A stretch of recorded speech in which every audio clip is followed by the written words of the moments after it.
ceasefire ki matungda Pakistan India da aki akhang pirakre India ga ceasefire chanakraba matungda Pakistan ki Defense Minister Khwaja Asimna hanagi phibam da hanjilaktuna India da aki akhang pirakre haina report amana phongdoragli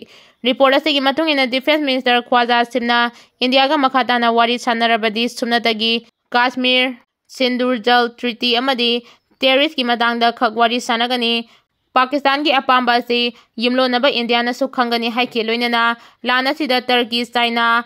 Azerbaijan na sagolakpagidamagta su Asimna thagat ki hairi Operation Sindoor da Laskar gi muridi ke high skill ship yauna terrorist amagani pu Hatkhre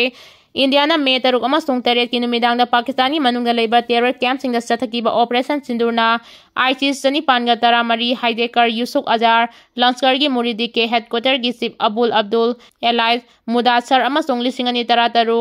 Lagrota attack planter adugi masanupa yauna leibag adugi manungda yamna maruiba terrorist kaya marum Hatkhre jihadi commander sing sikhiba du Pakistan gi military terror ga mari leinabada sathiba saipu ama oikhre haina likhun sing na haiki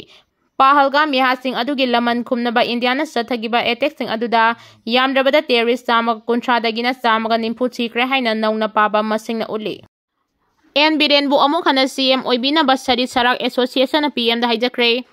State asigi hanagi State Minister Nongthoma Biren bu amuk hana State Minister ohenduna sotaraba iramdam asigi saukha thaurangda mangjil thanbiyo haina sari sarak association Manipurna Prime Minister Narendra Modi Home Minister Amit Shah amasung Manipuri Governor Ajay Kumar Bahala da haija serol pisinkre association asigi President L Salamon Singha amasung Secretary S Hai Bisessorna Kodek piduna pisin kiba memorandum aduda hai N.Biren asi Manipur gidi yamna singthaningai oiba luchingba amani mahangna si minister oirakpadagi state asida ban blockade tawbagi sang hanadagi yamna hena hantakrabani mahangna lengak pairingai matamda singtangi khenaba leirudrabani mahangna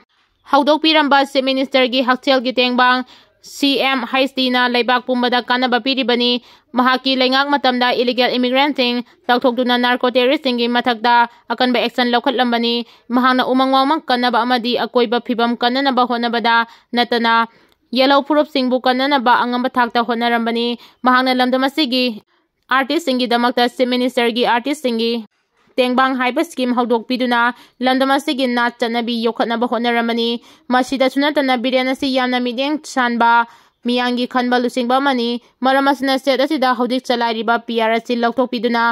mahakpu amuk hana CM oihanbiyu hairi Myanmar da yamlaba langi khusugolai Americana pigadauri Myanmar da yamlaba langi matik mayai leiraba advance oiraba khulai kaya Americana Bangladesh ki khuthangda pigadauri haina report amana phongdoragli report asigi matungina May 9 da America gi Air Force ki team ama Dhaka yarakre team aduna asauba makhal gi cargo plane Dhaka gi airport ta taba yagadra haina yengchinkre Defense Intelligence Agency DIA ga punna thabak tawminariba US ki team aduna purakadawriba cargo plane aduda yamlaba langi khulai kaya soidana yawraklagani haibagi chauna singnaba leire khulai singati Bangladesh ki lambi dagi Myanmar yohan khiduna military junta gi mayokta lan haurakpa singda pigadawribani hairi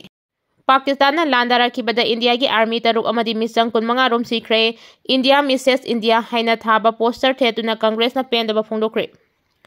Pakistan na landara kibada India gi army taruk amadi misang kunmanga Rom Sire Delhi gi Congress office da Indira Gandhi gi thongna araibanate India Mrs India haina thaba poster thetuna pendaba phongdokre Congress ki lusingba Joyram Ramesh na social media ke platform ama oiriba X da 1971 da Pakistan gi Bangladesh tok haina ta kiba thodok odubu suning singli loinana 1981 da America na yelakhrabasу Indira Gandhi na $1 billion gi loan IMF da gi namduna lawkiba amadi 1971 gi December 3 da Pakistan na India da landara kibada Indira Gandhi na thongna leina thengna kibagi thogdo adubusu leibak miyam na ngasi suning singli hairi ceasefire matungda su Pakistan na India da landara kre Pakistan gi Prime Minister Shahbaz Sharif na ceasefire mapung phana ngakani haina phongdokrabasu Pakistan gi lanmi singna thangdu numit ki numidang da Jammu and Kashmir amadi Gujarat da drone attack chatharakre adubu India gi hai singlaba lanmi singna drone sing kapthaduna manghanki ceasefire tawnakraba matungda Pakistan na India da landarakpa haibasi America bu Pakistan na ikaiba pibani hairi ceasefire gi matungda Pakistan na landarakpana haudisu aduma Operation Sindoor gi thabak makha tana chathari haina India gi air force की माइकेदगी फोंदोरगली लोइनना पाकिस्तान गा लोनबा जम्मू कश्मीर दे लेबा मियोइसिंग मसागी खुंगंगदा हौदिंगमकी ओइना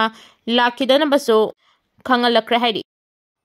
कोइंगamba खुमन की Facebook page तगे दे लोखचगे लानमी न मथौ तौनबा हेक पसक लौखिबा नुमित अदुदगी लेबा की मांगनबा तौरकपा मियोइ खुदिंगमा मिसंग संगल लेतना मागी हेक इमा इपा इसिनाव इसा हाइबा खाइदना लोइनमक मागी येकनबनी अदुना आइखोइ एटीना सकलिबा वासा खोंबाल चोंगलगा कोकलोइ अदुना अदोमना एटीदा यावबसे ngamni ngamoi hana chamarak muna khanbi hau yaudringaida maramdi अदोमना सकदौरिबा एटी की वासकतो खोंबाल कालगा कोकलोइ अदुना एटी दी यामना फजरबा यामना अखांग कलबा यामना थौना फबगी अफबा फजबा कयागी ओइबा हौरकफमनी अमदी थक्सी काचे कयागी मतुंगिना मपुगी लांगोल लंगदा यौनबा